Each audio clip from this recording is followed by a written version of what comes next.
I sat inside the quiet law office, staring at the divorce papers with my name already signed at the bottom. Mr. Harris cleared his throat and said, "Once she signs, it's final." I nodded, but my chest felt hollow. 10 years of marriage ended in one afternoon, and all I could think was how easy it looked on paper. I'm Ethan Carter, and I used to believe love meant giving everything without keeping score. Laura and I met when we were both broke.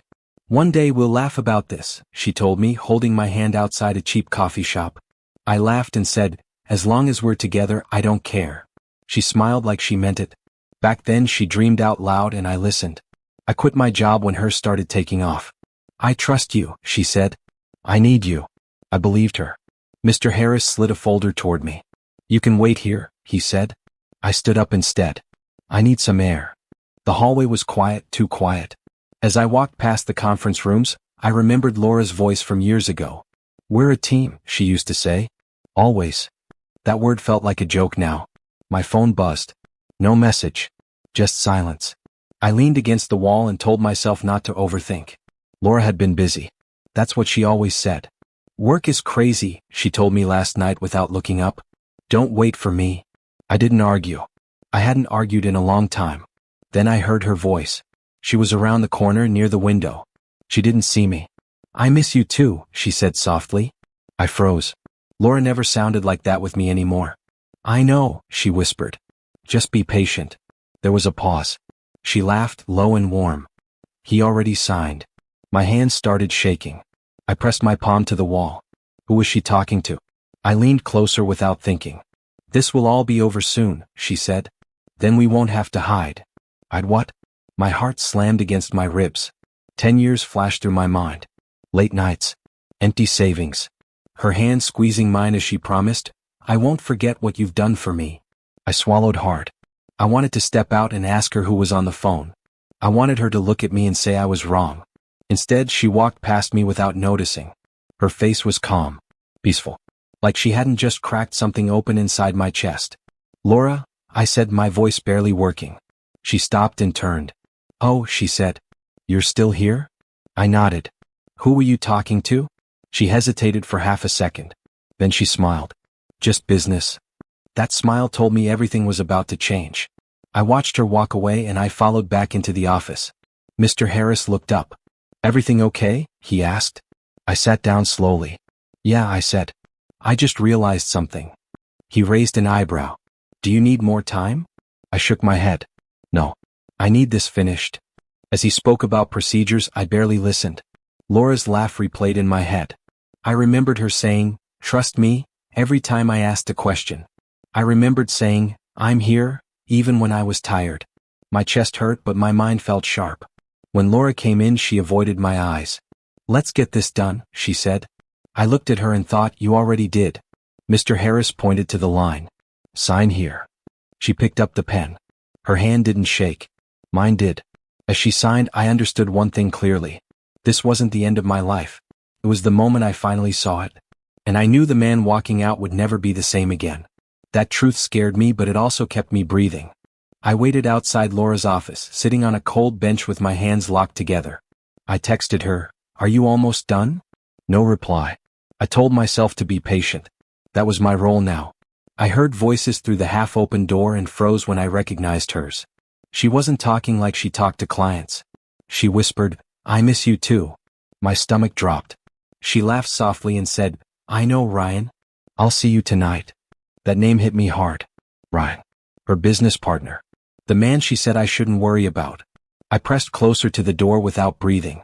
"You're better than him," she said. "You understand me." My head spun. I wanted to push the door open, but my legs wouldn't move. She sighed and said, "I'll call you later." "I promise." The call ended. I stepped back as she opened the door. "How long were you there?" she asked. "Long enough," I said. She frowned. "You're imagining things again."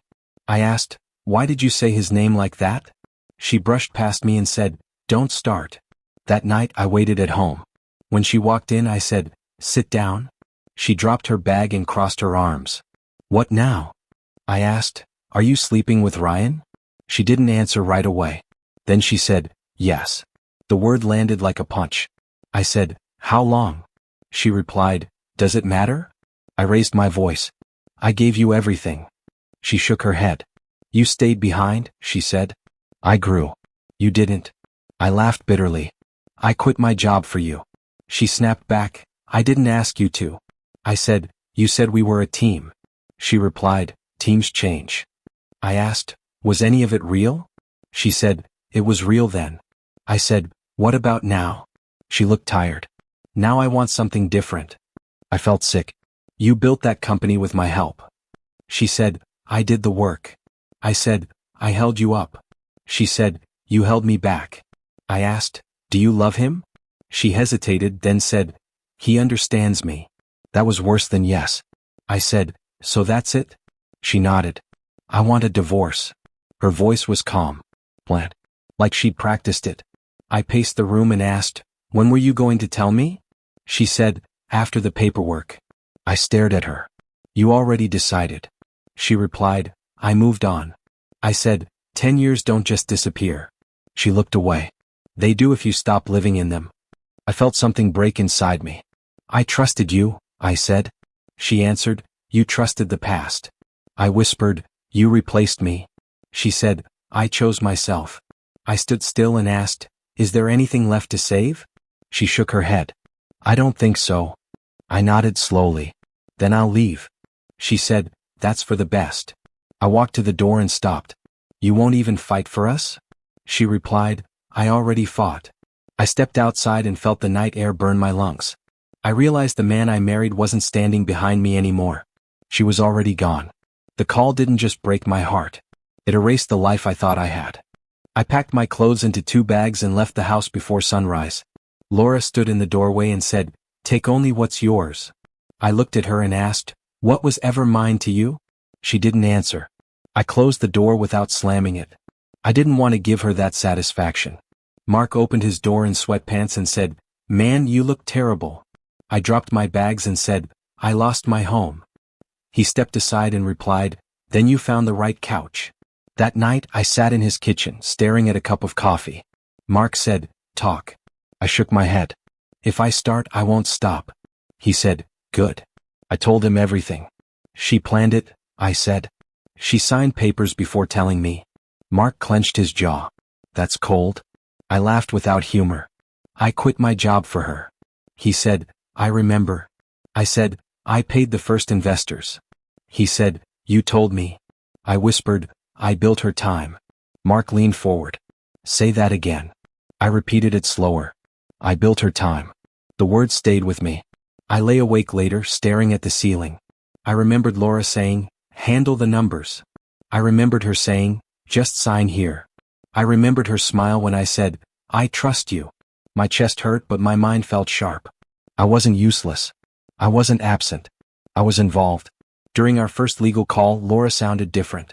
Let's keep this simple, she said. I replied, simple for who? She sighed. Don't make this hard. I said, you already did. She went quiet. Her lawyer spoke instead. We'll be sending documents. I said, I'll review everything. Laura snapped, why? I answered, because I can. After the call, Mark asked, you okay? I said, no, but I'm awake. He nodded. That's dangerous. I smiled. For her. That night, I opened my laptop. I searched old emails. I read messages where Laura wrote, we couldn't do this without you. I found contracts with my signature. I found accounts opened in my name. Mark walked in and asked, what are you doing? I said, remembering. He looked at the screen. That's a lot of paperwork. I said, that's my life. He sat down slowly. Ethan, you didn't just support her. I finished his sentence. I helped build everything. Laura texted me later. Stop digging. I replied, stop pretending. She wrote, you're being petty. I answered, you're being scared. She didn't respond. The silence felt different now. It didn't hurt. It confirmed. Days passed. Laura stopped calling. Her emails became short. Sign this. Agree to that. I replied with questions. Why? When? Where did this go? She snapped during one call, you're wasting time. I said, I invested 10 years. She said, that was your choice. I replied, so was trusting me. One night, Mark handed me a beer and said, what are you thinking? I said, I lost my home. He said, and? I looked at the screen again. I didn't lose my memory. He raised his bottle. That might save you. I nodded slowly. Or ruin her. As I backed up the files, a calm settled in. I didn't feel strong. I felt clear. Laura thought I walked away empty. She forgot one thing. I remembered everything she asked me to carry. And I was done carrying it for free. I met Emily Shaw in a quiet office with glass walls. She shook my hand and said, "Mark told me you're overwhelmed." I replied, "That's a nice word for it." She smiled lightly. "Let's start with facts." I handed her the folder and said, "That's 10 years of my life." She opened it and answered, "Then it deserves attention." She pointed at a page and asked, "Did you sign this?" I said, "Yes." She asked, "Did you read it?" I laughed. Laura said it was boring. Emily nodded. Boring things decide who owns what. She flipped through emails and said, "You handled payroll?" I said, "She hated numbers." Emily replied, "That makes you important." As she worked, memories surfaced. Laura leaning over the table saying, "Just take care of this for me." Laura smiling and saying, "I trust you more than anyone." I rubbed my temples and said, "She never questioned me." Emily looked up. "Because she needed you." I whispered, "Or used me." Emily didn't argue. She slid a document toward me. "Your name is here," she said. "And here." I frowned. "That's her company." Emily replied, "It's also yours." My chest tightened. "That doesn't feel real." She said, "Feelings don't change contracts." I stared at the page and said, "She acted like I was nothing." Emily answered, "Paperwork disagrees."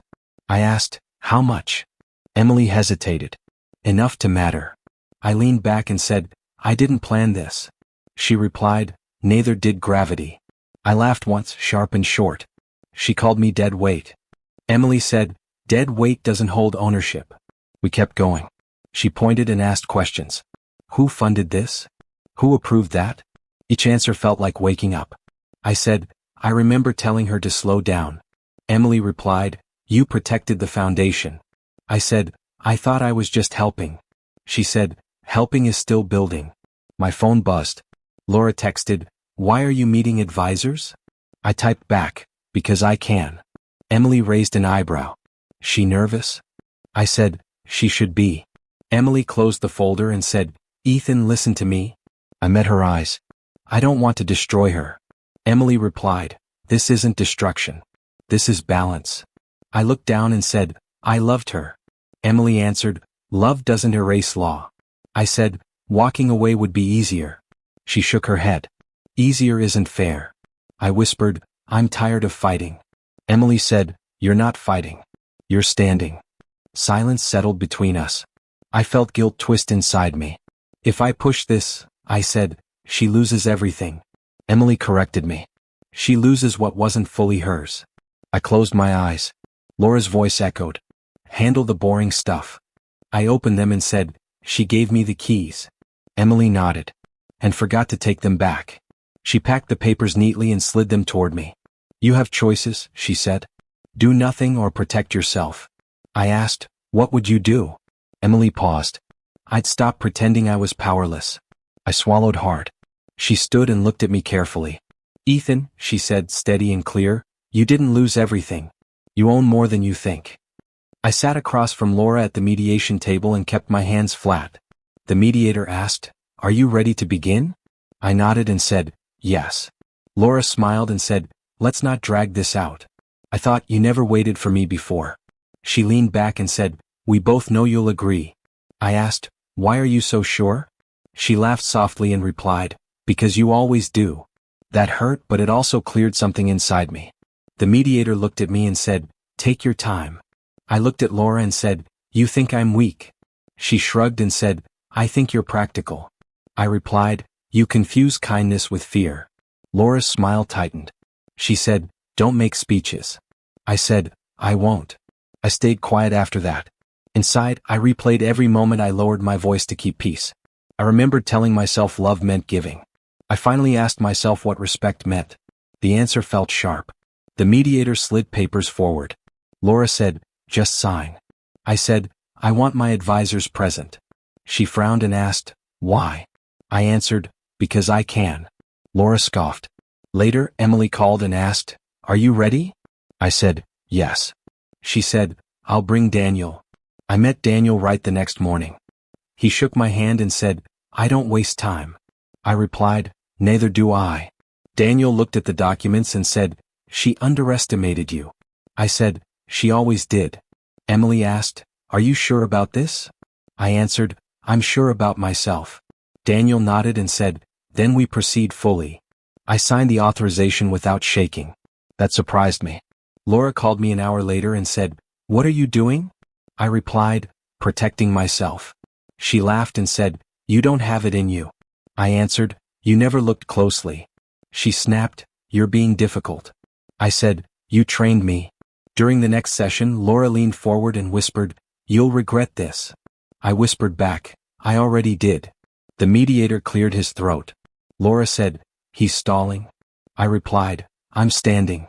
She rolled her eyes and said, "This changes nothing." I looked at her and said, "It changes me." Her jaw tightened and she looked away. Afterward, Emily said, "You stayed calm." I answered, "I stopped trying to be liked." Daniel said, "That's when power shifts." I nodded. That night, I waited outside the mediation building. I heard Laura on the phone. She laughed and said, "He'll walk away with nothing."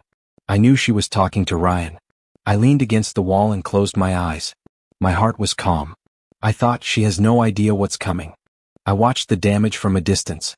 Emily said, "Accounts are frozen." Mark asked, "How bad?" I replied, "Bad enough." Emails kept coming. Payment delayed. Meeting canceled. Please advise. I didn't answer. I let Daniel answer. Notices arrived like quiet thunder. Breach. Review. Hold. Each word landed without my voice attached. Mark said, "You look calm." I said, "I'm careful." He said, "That's worse." I shrugged. I learned patience. Emily called and said, "Investors are nervous." I asked, "Any names?" She listed them. I recognized most. "They trusted us," I said. Emily replied, "They trusted signatures." I breathed out slowly. Then let paper speak. Laura stopped emailing and started calling others. I heard it in the hall outside mediation. "Why are funds locked?" she snapped.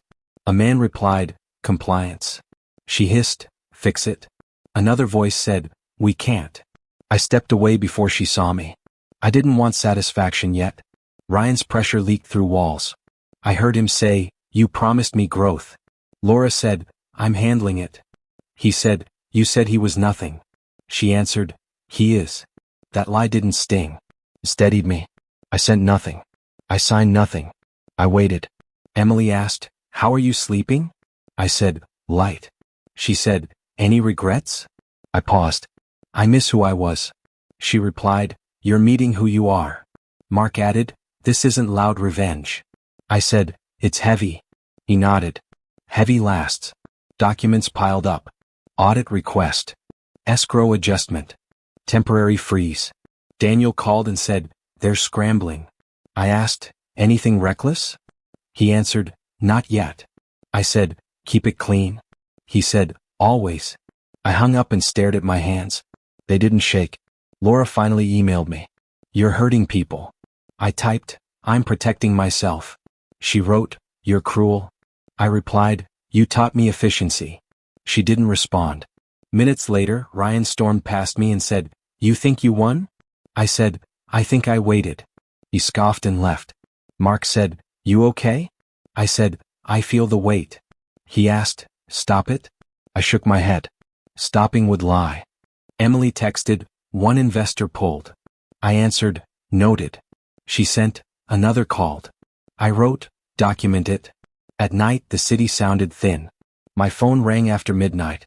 I stared at the screen until it stopped. It rang again. I answered. Laura whispered, "Ethan?" I said, "Yes." She breathed hard. "They're turning on me." I listened. She said, "Ryan's blaming me." I stayed quiet. Her voice shook. "Please say something." I closed my eyes and waited. She said, "I can't fix this." I said, "I didn't break it." She said, "They're freezing payroll." I asked, "When?" She answered, "Tomorrow?" I said, "I'm listening." She whispered, "Please?" I replied, "Speak clearly." She said, Tell them to stop. I said, I can't. She cried, you can. I said, not anymore. She argued, you loved me. I said, I respected you. She said, is this punishment? I answered, it's process. She snapped, Ryan said you planned it. I replied, Ryan guesses. She said, say you'll help. I asked, why now? She said, because I'm scared. I paused. Fear isn't a contract. She begged, Ethan, please. I said, send everything through counsel. She said, don't hide. I answered, I learned from you. Silence stretched. She whispered, I can't sleep. I said, neither can I. She said, they think I lied. I replied, did you? She went quiet. I waited. She said, I have nothing. I said, you have truth. She asked, will you ruin me? I said, I won't save you. She sobbed. I breathed slowly. She said, I never thought you'd do this. I answered, I never thought you'd need me. She said, what do you want? I replied, fair. She asked, and after? I said, peace. She whispered, I hear your voice. I said, good. She asked, are you there? I said, I'm here. Her voice shook again, softer. Please don't disappear. I closed my eyes and stayed silent. The line stayed open, her breathing uneven, my heart steady, the night listening, power shifting, quietly, completely, finally, without mercy, without noise, without kindness, without retreat, without apology, ever. The door opened and Laura stepped in. Her hair was messy, eyes red. She froze when she saw me. I stayed still and said nothing. She whispered, Ethan? I didn't answer. She took a step forward. Please listen. I raised a hand. I'm listening. Tears spilled down her cheeks. I'm sorry, she said, voice shaking. I never meant, I interrupted softly. You did. That's the problem. She sniffled. Ryan, he made me do things. I didn't think. I stayed calm. You thought of yourself first, always. Her shoulders shook. I was scared. I said, I was your husband. She pressed her palms to her face. I know I hurt you. I leaned back and said, do you understand what it feels like to be erased? She looked up, voice breaking. Every day I realized, I cut in, and you still left. She sobbed harder. I panicked. Ryan, he pressured me. I didn't think about us. I said quietly, you didn't think about me ever. She fell onto a chair and cried openly. Ethan, stop this. Please. I'll give it all back. Everything. Just stop. I shook my head slowly. Stop? You think I'd beg after 10 years of betrayal? She gasped. I can fix it. I'll undo it. I said, undo what? You discarded me without hesitation. You made your choice. Her hands gripped the table. I was wrong. I'm begging. I kept my voice steady. You're begging because you're scared, not because you love me. She looked at me, realization in her eyes. You're serious? You actually, I said, I'm serious. This isn't fear. This is balance. She whispered, I didn't think you'd fight. I said, you never thought I had it in me. That was your mistake. Her voice cracked. I thought I could control everything. I replied, control doesn't exist when you forget respect. She shook her head. I thought Ryan would protect me. I said, Ryan left. You're alone. Her hands dropped. Alone? I nodded. You built a house on someone else's effort. I let it happen. But now it's mine to reclaim.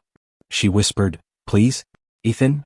I took a breath and said, do you remember the nights I stayed silent while you laughed, while you signed over everything? You never asked, never cared. Now I care enough to act. She pressed her hands to her face again. I was blind.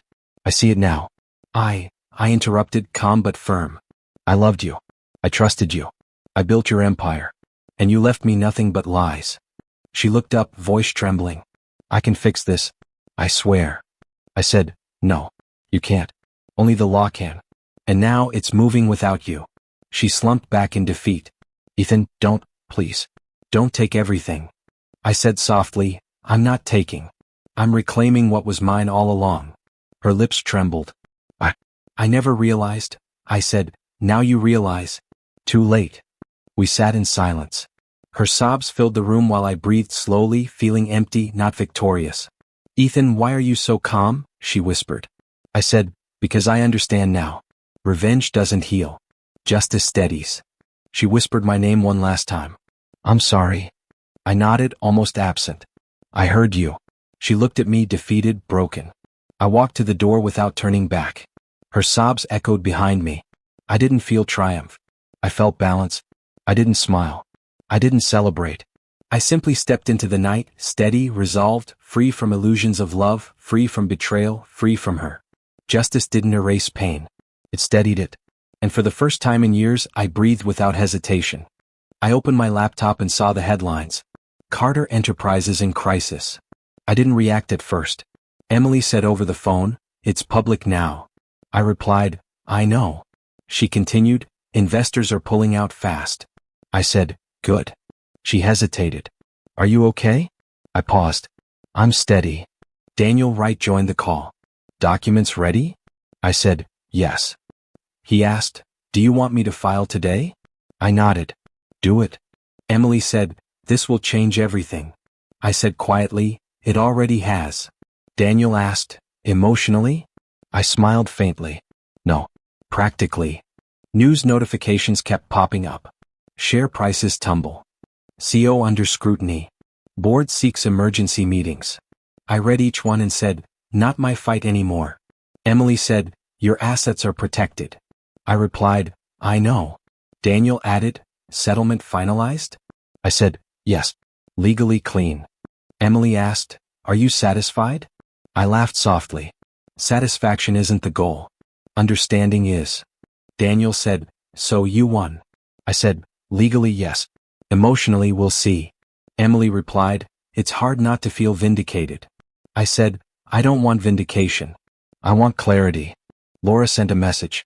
Long explaining, apologizing, blaming, promising. I read it once and didn't reply. Mark texted, "You okay ignoring her?" I typed back, "I need space." He responded, "Space is good." I leaned back in my chair. My hands were steady. My chest wasn't tight. I felt neutral. Daniel asked, "What now?" I said, "Move forward." Emily replied, "How?" I said, "I rebuild my life, not her empire." Daniel said, "That's wise." Emily added, "She'll try to reach you again." I replied, "Let her." Silence settled.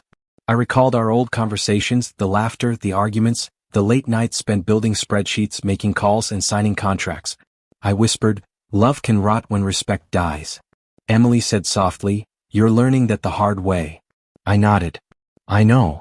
Another alert popped up. Court approves asset transfer. Daniel said, "Everything is finalized. Your ownership is clear." I replied, "Good. Not a victory, just balance." Emily asked, "Do you want to celebrate?" I said, "No. That would feel empty." Daniel said, "Then what?" I answered, "Reflection." I looked around my empty apartment. Boxes from the move were stacked neatly. Silence stretched between walls. I realized I could breathe without guilt. No messages, no calls, no reminders. Emily said, "You survived this." I said quietly, "Yes. I survived the worst part." Mark called. "Coffee tomorrow?" I said, "Yeah. I need normal." He laughed. "Normal's underrated." I smiled faintly. "Underappreciated." Emily said, "You're different now." I said, "Different but alive." Another ping. Laura again. I ignored it. I stared out the window at the city lights. They twinkled like reminders of everything we built and everything we lost. Daniel said, "Closure is messy." I nodded. "Messy but necessary." Emily added, "You did the right thing." I whispered, "I did what I had to." I leaned back, phone on silent, computer closed, apartment quiet. No celebration, no gloating, no revenge fantasies. Only awareness. Only clarity. Only survival. I had survived betrayal, heartbreak, and the destruction of what I thought was my life. And for the first time in months, I let myself exhale. I didn't smile. I didn't cry. I just breathed. Alone, quiet, and finally steady. The worst was behind me. I was ready for what came next. I met Emily Shaw in a quiet office with glass walls. She shook my hand and said, "Mark told me you're overwhelmed." I replied, "That's a nice word for it." She smiled lightly. "Let's start with facts." I handed her the folder and said, "That's 10 years of my life." She opened it and answered, "Then it deserves attention." She pointed at a page and asked, "Did you sign this?" I said, yes. She asked, did you read it? I laughed. Laura said it was boring. Emily nodded. Boring things decide who owns what. She flipped through emails and said, you handled payroll? I said, she hated numbers. Emily replied, that makes you important. As she worked, memories surfaced. Laura leaning over the table saying, just take care of this for me. Laura smiling and saying, I trust you more than anyone. I rubbed my temples and said, she never questioned me. Emily looked up. Because she needed you. I whispered, or used me. Emily didn't argue. She slid a document toward me. Your name is here, she said. And here. I frowned. That's her company. Emily replied, it's also yours. My chest tightened. That doesn't feel real. She said, feelings don't change contracts. I stared at the page and said, she acted like I was nothing. Emily answered, paperwork disagrees. I asked, how much? Emily hesitated. Enough to matter. I leaned back and said, I didn't plan this. She replied, neither did gravity. I laughed once, sharp and short. She called me dead weight.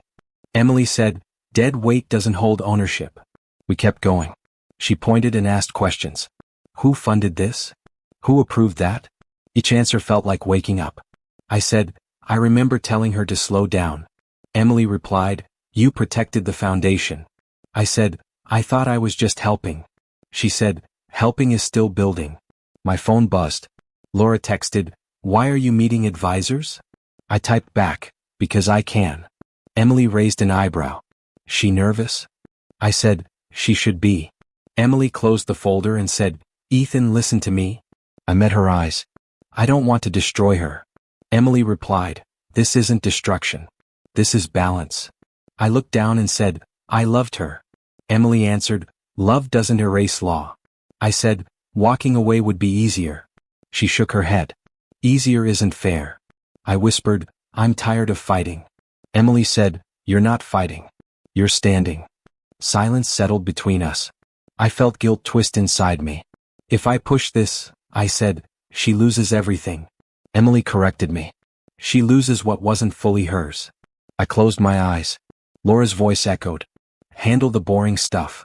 I opened them and said, she gave me the keys. Emily nodded. And forgot to take them back. She packed the papers neatly and slid them toward me. You have choices, she said. Do nothing or protect yourself. I asked, what would you do? Emily paused. I'd stop pretending I was powerless. I swallowed hard. She stood and looked at me carefully. Ethan, she said, steady and clear, you didn't lose everything. You own more than you think. I sat at the polished table, the stack of papers in front of me heavier than any weight I've carried before. Daniel said, everything is ready. I nodded and replied, let's finish this. Emily placed a pen beside my hand. Are you sure you want to sign? I looked at her calm. I'm sure. This is mine now. Daniel said, no turning back after this. I chuckled softly. I stopped turning back a long time ago. Emily smiled faintly. It's been a journey. I said, a long one. And not all pain. I picked up the pen. The first signature felt strange, deliberate. I whispered, everything I built, reclaimed. Daniel said, you've been patient. I nodded. Patient, not passive. Emily said softly, you deserve this. I paused and replied, I deserve peace too. I signed the next page. Ownership transferred, Daniel said. I didn't smile. I didn't celebrate. I just exhaled slowly. Emily said, Laura's message came again. I looked at my phone unread. I won't reply, I said. Daniel nodded. Good choice. I whispered, closure isn't conversation. Emily said, are you angry? I shook my head. No. Anger burns you faster than anyone else. Daniel said, and you're steady. I said, finally. Steady enough to walk forward. I thought about the 10 years I lost, the nights I cried silently, the sacrifices, the blind loyalty. I whispered, I lost love, yes, but I gained myself. Emily asked, do you miss her? I thought a moment. I miss who I thought she was, not who she became. Daniel said, this is final. All legal matters complete. I looked at the papers stacked neatly. Finality feels lighter than I imagined. Emily said, you're free. I said, not just free, whole. I recalled early mornings when Laura and I dreamed together, our hands brushing over coffee cups, laughter spilling over rent checks and shared dreams. I whispered, I gave everything and I survived everything. Emily said softly, that's strength. I nodded. Strength, patience, and quiet justice. Daniel asked, what now? I looked at him. Life. Rebuilt life. Not revenge. Emily added, not even satisfaction? I said, satisfaction fades. Balance lasts. Daniel smiled faintly. Wise. I nodded. It took time to learn. I placed the pen down. The room was quiet. Emily said, you're ready to step out? I said, I've been ready to step forward for years. Today is just paperwork. Daniel said, then step. I stood, letting the papers remain on the table. They were mine now, witness to every lesson, every betrayal, every quiet triumph. I paused at the door. Emily said, look at you. Calm. I said softly, calm doesn't erase memory. It just protects the present. Daniel said, you've grown. I smiled faintly. Grown but not hardened. Just whole. I walked down the corridor alone. Each step felt measured, steady. I thought about the life I lost, the empire I helped build, and the self I found in the aftermath. I whispered, I am enough. I am whole. I am steady. My phone pinged again. Laura. I didn't open it. I didn't need to. Emily's words echoed softly, closure is your choice. I smiled faintly to myself. And I choose moving forward. The sunlight fell through the windows, brushing the floor like a reminder of all that endured. I whispered quietly, 10 years ended, I didn't. I survived. I am mine. No hate. No forgiveness. Just clarity. Just peace. Just me. I stepped out into the city streets, the air crisp, life moving around me, fast and indifferent. I walked forward alone but complete, strong, steady. Each step echoed my own heartbeat. Every breath reminded me of worth. For the first time in a decade, I felt entirely unbroken. The past existed, but it did not bind me.